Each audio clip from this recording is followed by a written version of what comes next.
Viewers, to this very sad story, sad news in fact, that all of us woke up to today morning.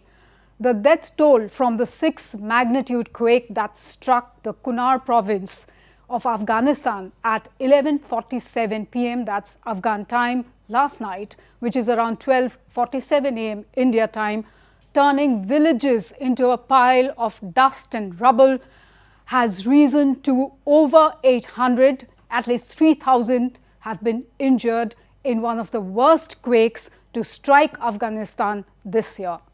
The epicenter was 27 kilometers away from Jalalabad, the country's 5th largest city in Afghanistan's eastern Nangarhar province. The earthquake also affected the Laghman province and was felt 140 kilometers away in the country's capital, Kabul. Tremors were felt as far as in Delhi, NCR.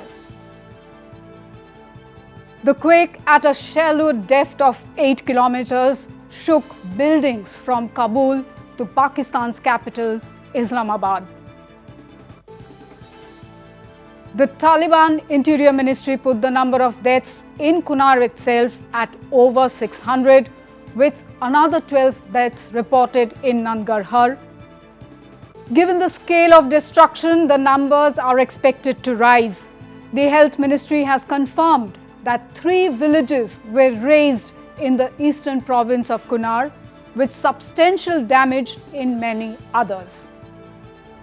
In capital Kabul, health authorities further said that rescuers were racing to reach remote hamlets, dotting an area with a long history of earthquakes and floods. Rescuers were scrambling to find survivors in the area bordering Pakistan's Khyber Pakhtunkhwa region, where homes of mud and stone were leveled. The mountainous terrain and narrow roads are making the rescue efforts very challenging. Roads have been blocked by landslides, further complicating the rescue operations. Afghanistan is prone to deadly quakes because it is located in the Hindu Kush mountain range, which is a convergence point of the Indian and the Eurasian tectonic plates.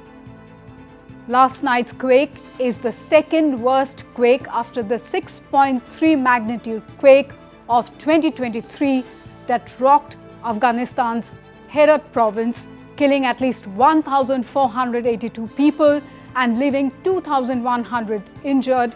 This is as per World Health Organization's data.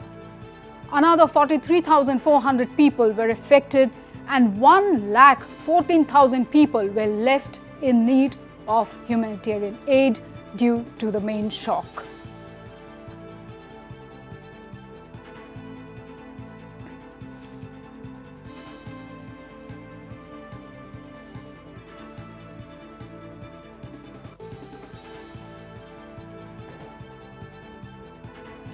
And of course, Prime Minister Narendra Modi has already offered all possible humanitarian aid to the people of Pakistan. He did that while he was in China. In fact, he made the announcement of humanitarian aid to Afghanistan while he was still in China. In fact, soon after Prime Minister Modi's announcement, China and the United Nations too have announced their assistance to Afghanistan. Prime Minister Modi offered his condolences to the bereaved families following the tragedy. Taking to his X account, Prime Minister Modi wrote that he was deeply saddened by the loss of lives and wished a speedy recovery to all those injured. He added that India stood ready to provide all possible humanitarian aid and relief to the devastated country.